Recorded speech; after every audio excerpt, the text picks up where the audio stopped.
Hello guys, welcome back.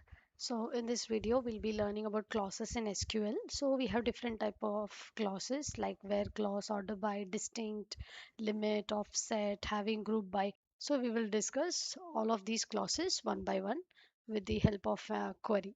So moving on with the ladder database, we have our table which is student and marks table. So let's query the tool now. And now let's look like what are the values we have. So select star from student table name, trigger it out. So we are having four records here. So first we will look into the where clause. The where clause is nothing but which will filter the individual records. For example, I just want to see the record Alan. So you can filter it with the help of name or course. So we give a where condition here where name is equal to single quotes. I give Alan and execute this query.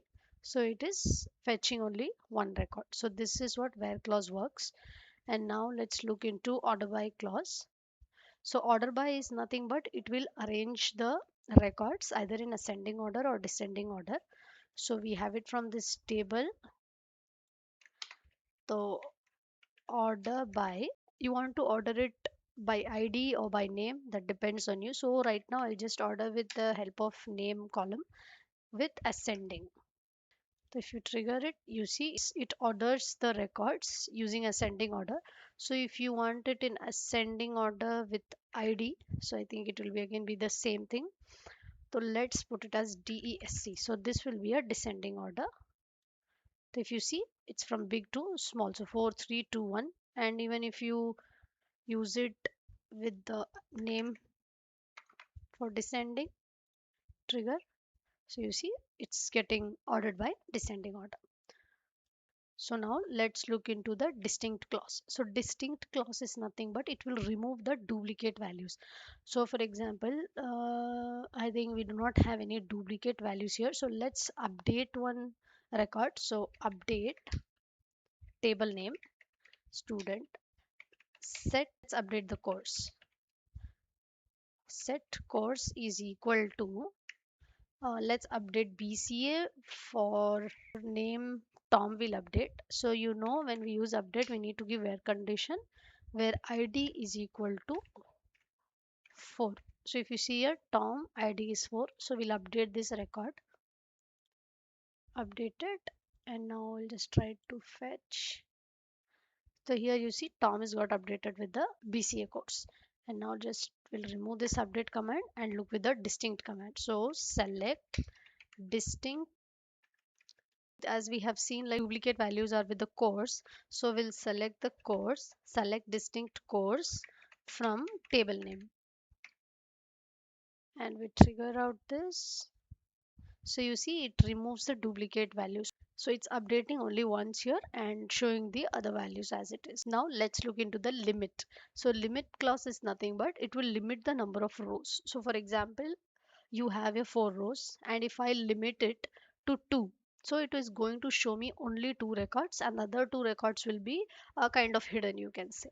So from this table I want to limit 3, so this means it will show me only 3 records and the fourth one will be hidden. So see here 1, 2, 3 is shown and 4 is hidden. So offset clause, offset clause is nothing but it will just skip the records. So I just write here offset 2. This means it is going to skip 2 of the records and show the remaining 2. So if we run here, so first 2 records have been skipped and third and fourth is seen here. So if I put offset 1 and then trigger, so you see here first ID is hidden and the remaining is seen here.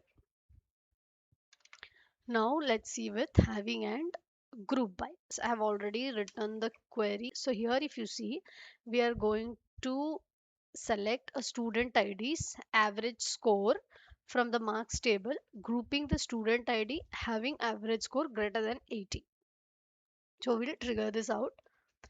So if we see, we're getting an error. Function average character varying does not exist. Select student ID AVG score.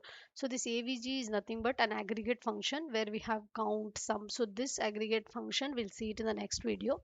But here if we see, I think we have given the score as a character varying here. So here this is throwing an error. It is saying that it's not able to calculate the score or something.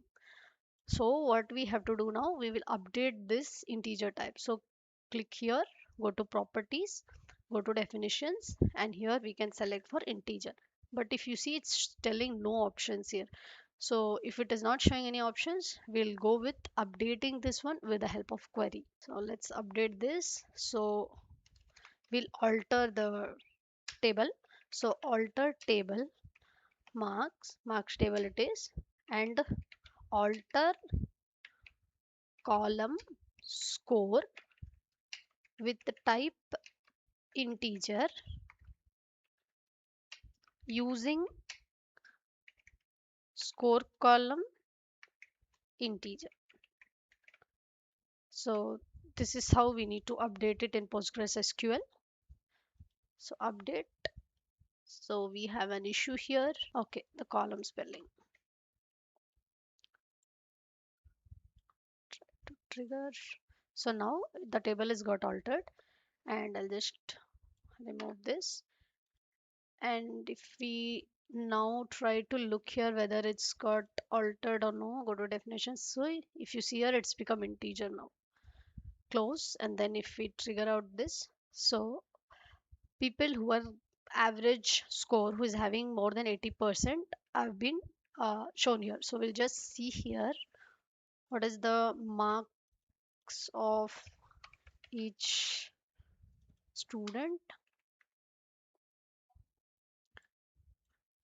So here we have three records with 90, 90, 95. So all are greater than 80. Let's give like greater than 96. So if we see greater than 96, then none of the records should come. If we run out this, see, no records available. And if we give lesser, then all will be coming because it will be less than 90. So all the records are in here. And in the next video, we'll be learning about the aggregate functions. So thank you for watching this video. Please subscribe, like, and share.